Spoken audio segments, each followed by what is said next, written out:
Hey guys, welcome to the channel. I'm Creative Watcher. I'm going to be showing you how to create a drop shadow effect on Photoshop in just a few minutes. So let's get to it. So the first way to create a drop shadow, there are different types of drop shadows and I'm going to explain them. So the first way is to actually go to like a shape. So let's say I select an ellipse tool and then hold shift and make it a very well-rounded shape. Now to add drop shadow, you need to go to your blending options. You right click blending options. The blending options is a menu bar that shows you how you can add effects to your layer. So the first thing I'm going to do is to click it, drop shadow, and you can set the drop shadow. So I'm going to explain everything here. Now the first thing that you see here is the structure. If you check, everything is inside the box. If you look at it closely, you see drop shadow box, then structure box, then quality box. So for the structure, we start with the blend mode. The blend mode has to be on multiply. What is multiply? Multiply is a darker version of a dark thing. It's a blend mode that blends things that are dark. So if you check here, this is the color of your shadow and set to black. So click OK, and then the opacity here means the visibility of the shadow, how visible the shadow is. So if I increase it, you see it. Now what is causing this texture effect is called noise, which is under quality, but I'm going to come to that. So under here you see angle. The angle tells us where you want to add, you want the direction of the shadow to start from. So if the light is casting on this side, the shadow will be on another side. It will face another direction. So if I face this angle here, the shadow will be here because that's where the light source is coming from. Now if you see this area, you see use global light. Use global light means you've already had a layer that has an angle of your light and you clicked on it. So anytime you change the angle, everything else that has the same global light is going to change. So when you check it on, it means you are following a global light standard, the direction of the light. So if you want to do it independently, you uncheck it. Now distance, speed and size. Distance means the distance between your shadow and the layer itself. So if you increase the distance, you're going to create depth between your shadow and your layer. Then there's spread. Spread means the thickness, how thick you want the shadow to be. So if I increase the spread, this is what it's giving me. So it's giving me that this shadow is thick and is not a fluffy shadow. Then if you reduce it back, then we have size. Size helps it make the shadow a softer shadow. If I increase the size, the shadow becomes soft. Then lastly, noise. Noise helps you add texture. So as I've reduced the noise, you see that the shadow is normal. If I increase the noise, the shadow will have texture. So noise is like adding texture to the shadow you have in front of you. So let's cancel this. Let's say we want to add a proper shadow from one direction. So you double click on it to go to your blending options, and then you go to shadows, and I set my shadow opacity, reduce the noise, and then set the distance, something like this. We have this now. So this shadow is based on the angle that I gave it. So it's 90 degrees. That means the light is coming from the top. Before you drop shadows on your layers, you need to figure out where the light is coming from. So where the light is coming from, that's where when you know where the light is coming from, it's going to tell where the shadow will be. So And another thing you can do is to separate the layer and the shadow so you can edit the shadow. How do we do that? Go to layer, go to layer style, and click on create layer, and you click on it. It will tell you some aspects of this effect cannot be reproduced with layers. Don't show it again, click OK.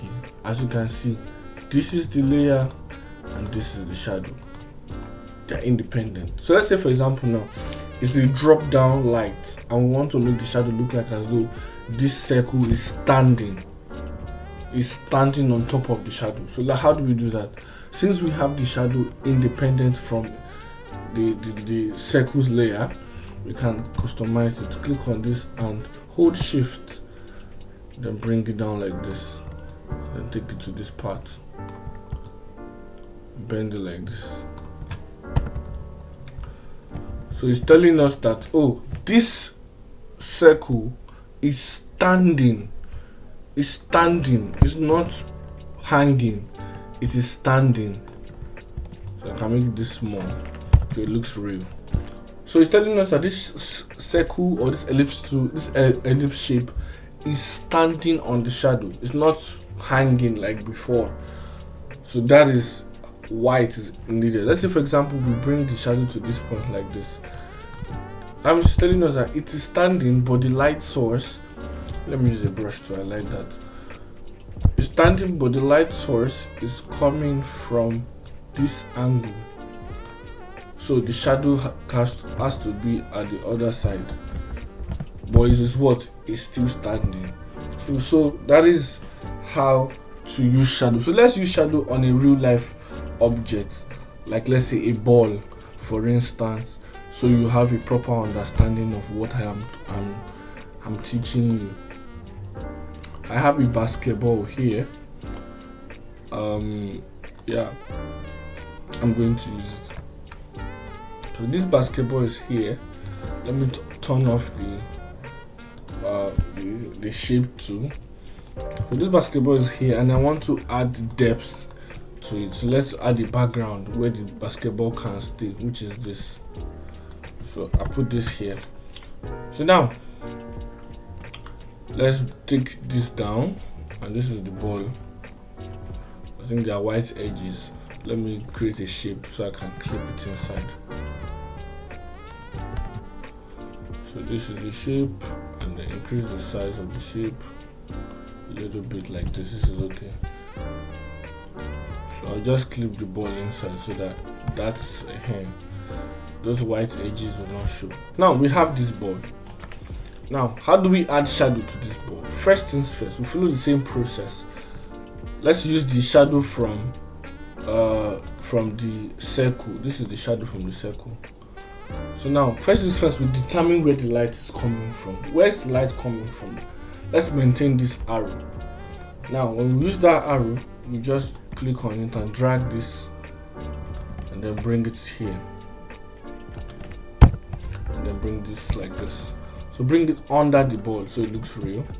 And then now it's looking real, yeah, but you know there's no depth. The reason why there's no depth is because there's no shadow to demarcate or differentiate between the light and the ball. So let's do that. So go to your adjustment layer, go to brightness and contrast, and then clip the brightness and contrast to the ball, and reduce the brightness, and click OK. Now when you do that, go to your brush and then increase your brush, reduce the hardness, increase the brush a little bit again, and then click OK. So now I can invert this effect. Click on the adjustment layer, this white box, press Ctrl I and invert it. So make sure that your foreground color is white because we've already inverted this. So you just click and paste under the ball like this, so it looks real. So it's telling us that the light is coming from this source. So we've finished that. I'm teaching you professional photo editing or photo manipulation. So now we do the background because the background still looks like there's so much light in it. So go to brightness again, clip it to the background, and then reduce the brightness. Then click OK. Now press Ctrl I so we can invert it. Now where is the light coming from this side? We can just paint this area. This areas, they are dark. So you can see I just did something fast so that you can understand what I'm saying. So the light is coming from this green arrow here. This green arrow that we have here, it's telling us that this is where the light is coming from and this is where the shadow is. So shadow creates depth, and using drop shadows in your design can help you, give meaning to what you are saying with the design, and people will understand that you're trying to add real life experiences into your design. So that's how to do drop shadows, basic drop shadows actually. If you enjoyed this video, please hit the like button, subscribe to our channel for more videos. I'll catch you guys in the very next one.